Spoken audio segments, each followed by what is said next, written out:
అంతా చేసి 3 రోజులుగా ఇది అయిన తర్వాత 7వ తేదీ అయ్యి నిన్నటికి వచ్చేసరికి చంద్రబాబు నాయుడు గారి స్టేట్మెంట్. ఆయన కూడా మళ్ళీ ఇది పెట్టాడు, ఏది ఆ వీడియో పెట్టి కృష్ణరాజు కామెంట్స్ పెట్టి, మళ్ళీ తర్వాత పవన్ కళ్యాణ్ గారి స్టేట్మెంట్, ఆ తర్వాత ఆయన ట్వీట్. అంటే అంచెలంచెలుగా ఇంకా ఇది ఎంతకాలం దీన్ని లైవ్లో ఉంచాలా, ఎంతకాలం ఇదే రాష్ట్రాన్ని వేధిస్తున్న ప్రధానమైన సమస్యగా చూపాలా, ఎంతకాలం అసలు అమరావతి అనేది మీద మీరు నోరెత్తుతారా, అసలు అమరావతి పేరు ఉచ్చరిస్తారా మీరు అనే కోపం ప్రదర్శించాలా, అది రాష్ట్ర ప్రజలందరికీ కోపంగా ఉందని ఎట్లా ఇంప్రెస్ చేయాలా. వాళ్ళ ఉద్దేశంలో ఇది అమరావతి వాళ్ళది కాదు, అమరావతిని పొరపాటున ఎవరన్నా అంటే ఎంటైర్ 5 కోట్ల మంది కదులుతారు అనే ఇంప్రెషన్ ఇవ్వాలా. దానికి తగినట్టు ఆ ఎండ్ శ్రీకాకుళం నుంచి కింద చిత్తూరు అనంతపురం ఇక్కడ బార్డర్ వరకు అన్ని చోట్ల ప్రదర్శనలు.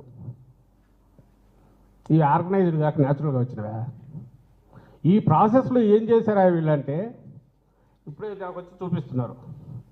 ఆ అన్న వ్యక్తి మళ్ళీ రిపీట్ చేయలే, ఛానల్లో మళ్ళీ రాలా. పోనీ వైఎస్ఆర్సీపీ నాయకులు అరే మా కృష్ణరాజు ఇట్లా అన్నాడు చూడ, ఎవరు మాట్లాడలే, అరే ఎంత బ్రహ్మాండంగా అన్నాడు ఎవరన్నా, సాక్షిలో పేపర్లో రాలే. దాన్ని ఎవరు ప్రచారం చేసినారా అంటే వీళ్ళు ఈ మాట ఏదైతే అతను వేరే ఆ సందర్భంలో రాష్ట్రంలో సెక్స్ వర్కర్ల గురించి అంటూ అమరావతి చుట్టుపక్కలని ప్రస్తావించిన దాన్ని ఏకంగా వీళ్ళు వేసిన రాజధాని అంటావా అని చెప్పి, ఇది టీడీపీ వాళ్ళ అఫీషియల్ దాంట్లో నాకు ఇప్పుడు చూపించారు, మొన్నటి నుంచి పెట్టుకుంటూ పోతున్నారు. ఆ టైం చూస్తే ఒక 1 డే 2 డేస్ బిఫోర్ నుంచి 45 మినిట్స్ ముందు వరకు కూడా ఉన్నాయి, వాళ్ళ దాంట్లో పెట్టి కొడుతున్నారు. అలాగే వాళ్ళ ట్వీట్లన్నింటిలో చంద్రబాబు గారి ట్వీట్తో సహా ఆ వీడియో పెట్టారు.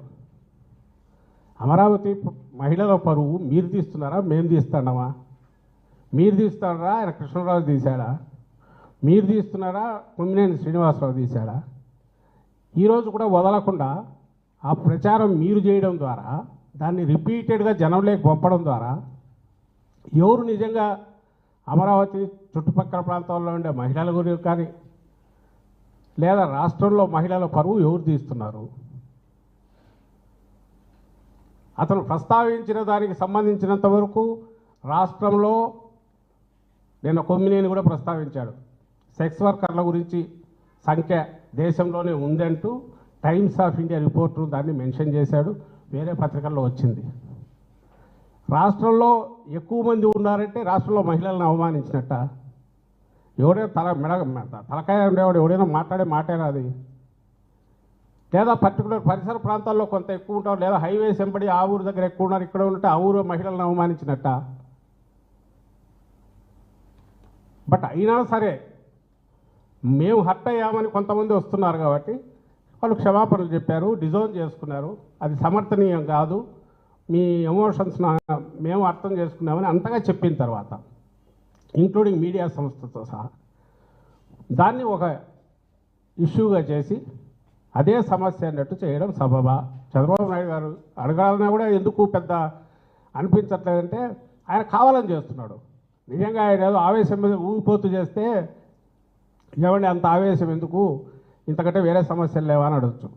కానీ ఆయన క్యాల్కులేటెడ్గా కోల్డ్ బ్లడెడ్గా ఒక పథకం ప్రకారము ఆయనకు తెలిసిన ఏకైక విద్య ఏదైతే ఉందో ఇలాంటి నాన్ ఇష్యూస్ను ఒక పెద్ద ఇష్యూ కింద చేసి విష ప్రచారం చేసైనా సరే ప్రజల తలల్లో గందరగోళము వాళ్ళ తలల్లో ఎక్కించి ఓ దుష్ప్రచారం చేసి ప్రత్యర్థుల్లో లేక ఇంకోరినో కార్నర్ చేసి కొట్టడం. అది ప్రతిపక్షంలో ఉంటే ప్రచారం జరిగి అట్టన్నా చేస్తారు, అధికారంలో ఉంటే కేసులు కూడా పెట్టి కార్నర్ చేసి కక్ష సాధింపులే కూడా దిగుతాడు. ఇప్పుడు దాని మీద కేసు పెట్టి హైదరాబాద్ పోయి ఈయన అరెస్ట్ చేశారు. ఆయన సుదీర్ఘకాలం జర్నలిస్టుగా నాకు తెలిసి పొరపాటున కూడా అసభ్యకరమైన మాట్లాడడం అలవాట్లేదు. ఆయనకు ఇష్యూస్ మీద ఆవేశం ఉంటుంది కొమ్మినేనికి. ఆయన అన్ని సంస్థల్లో పనిచేశాడు, ఈనాడుతో మొదలుపెట్టాడు, ఆంధ్రజ్యోతిలో చేశాడు, ఐ థింక్ టీవీ5 కూడా చేసినట్టున్నాడు, ఎన్టీవీలో చాలా కాలం చేశాడు. ఎన్టీవీ అంటే గుర్తొస్తుంది, అక్కడ నిష్పక్షపాతంగా డిబేట్ కండక్ట్ చేసి కరుగ్గా ఉంటాడు, కఠినంగా ఉంటాడు. అంటే ఎక్కడ స్పేర్ చేయడు, మొహమాటానికి పోడు. మొహం మీద కుండబద్దలు కొట్టాడు చెప్తాడు. అది లీడర్తో చెప్తాడు, జనంతో చెప్తాడు, డిబేట్లో ఉండే వాళ్ళతో చెప్తాడు. అందరితో మాట్లాడేటప్పుడు చెప్తాడు తను అనుకున్న అభిప్రాయాన్ని కుండబద్దలు కొట్టాడు చెప్తాడు. నిక్కచ్చిగా ఉంటాడు. అది నచ్చల అప్పుడు ముఖ్యమంత్రిగా ఉన్న చంద్రబాబు నాయుడుకు 14-19 మధ్య అనుకుంటా.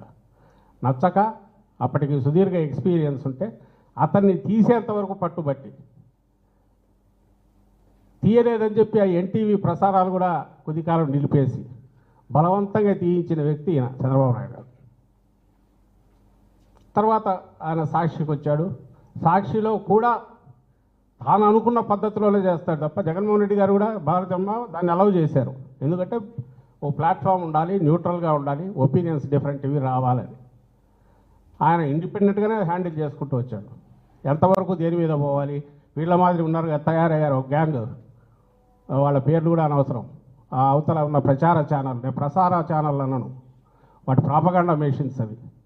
అందులో డిబేట్ల పేరు మీద కండక్ట్ చేసేవాళ్ళు వాళ్ళ మాదిరి పొరపాటును కూడా ఒపీనియనేటెడ్ అయినట్టు ఒక స్టాండ్ తీసుకొని ఎక్స్ట్రీమ్ పుష్ చేయడము, అసభ్యంగా మాట్లాడడం అనేది ఎప్పుడూ తన దీంట్లోంచి లేదు.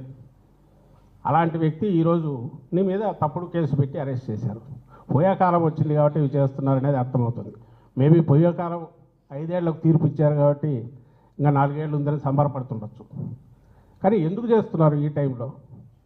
ఎందుకు చేస్తున్నారంటే 5 ఏళ్లకు 4 ఏళ్లకు తర్వాత పెరిగి కనపడాల్సిన యాంటీ ఇన్కంబెన్సీ అనేది, ఆ వ్యతిరేకత అనేది, అసహ్యం అనేది ప్రజల్లో కూడుగట్టుకున్న అసహ్యం అనేది ఈ ప్రభుత్వం మీద, ఈ పాలకుల మీద, చంద్రబాబు నాయుడు గారి మీద. అంటే అబద్ధాలు కూడా హద్దు ఉంటుందిగా. ఎన్నికలకు ముందు ఏం మామూలుగా అరచేతిలో ఇటు చూపించి తిప్పినాడు కదా, మొత్తం అక్కడి నుంచి